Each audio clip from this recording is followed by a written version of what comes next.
si je te disais que la caméra que tu utilises, c'est la dernière chose que tu devrais utiliser? Oui, avant de te lancer dans cet achat, laisse-moi te montrer pourquoi l'équipement, c'est pas tout. Aujourd'hui, je vais partager avec toi tout ce qu'on te cache et le choix de la bonne caméra. Spoiler, ça va pas te coûter aussi cher que tu le penses.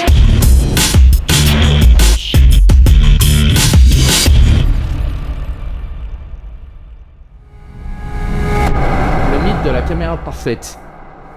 Combien de fois tu t'es dit, si seulement j'avais cette caméra, mes vidéos seraient parfaites? Et la vérité, tu peux faire des vidéos captivantes, même avec du matériel de base. Je te donne un exemple. Est-ce que tu savais que le projet Blair Witch a été tourné avec une caméra simple et a explosé au box-office? Pas besoin de casser ta tirelire pour raconter une bonne histoire. Tu te demandes ce qui est vraiment important alors? Je te donne un petit indice. Ça commence par la lettre H et ce n'est pas HD.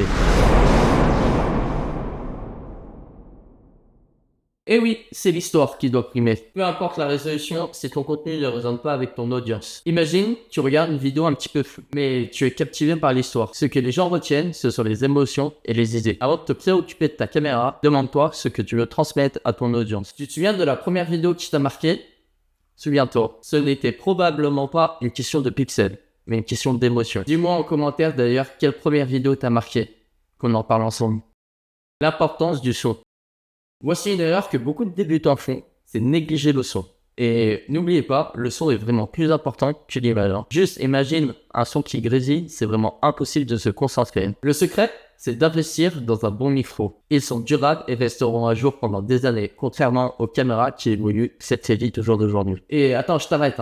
Pas besoin de te ruiner. Il existe des micros performants et abordables qui feront vraiment toute la différence pour retenir ton audience.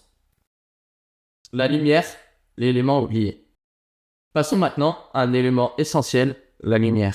Une scène mal éclairée peut ruiner une vidéo. Peu importe la qualité de ta caméra. De 1, un bon éclairage rendra ta qualité plus professionnelle, même si tu filmes avec ton téléphone. Imagine une ambiance bien éclairée qui raconte quelque chose même avant qu'on ait appuyé sur play. La lumière, l'oublie pas, c'est ton super pouvoir. D'ailleurs, Steven Soderbergh, désolé si je mal prononcé, a tourné Paranoia avec un simple iPhone 7.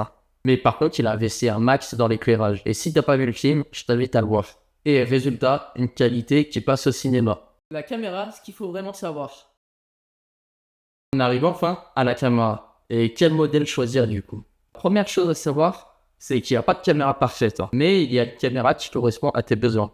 Si tu fais juste des vlogs, une caméra compacte et petite et légère sera parfaite pour toi. Pour des courts-métrages ou un milieu plus professionnel, une caméra avec des options manuelles sera beaucoup mieux pour toi. Et tu auras beaucoup plus de contrôle aussi sur ta caméra. Alors pour résumer, commence avec une histoire forte, avoir un bon son et utilise la lumière pour transformer ton image. Surtout, choisis la caméra qui te correspond. D'ailleurs, je te prépare un petit e-book où je parle de plein de caméras à l'intérieur et comment la choisir en plus de cette vidéo. Donc, t'as juste à aller en description et tu pourras le télécharger, c'est gratuit. Pas besoin de te ruiner pour captiver ton audience. Ce sont tes idées et ta créativité qui feront toute la différence. Et n'oublie pas, aujourd'hui on a ça.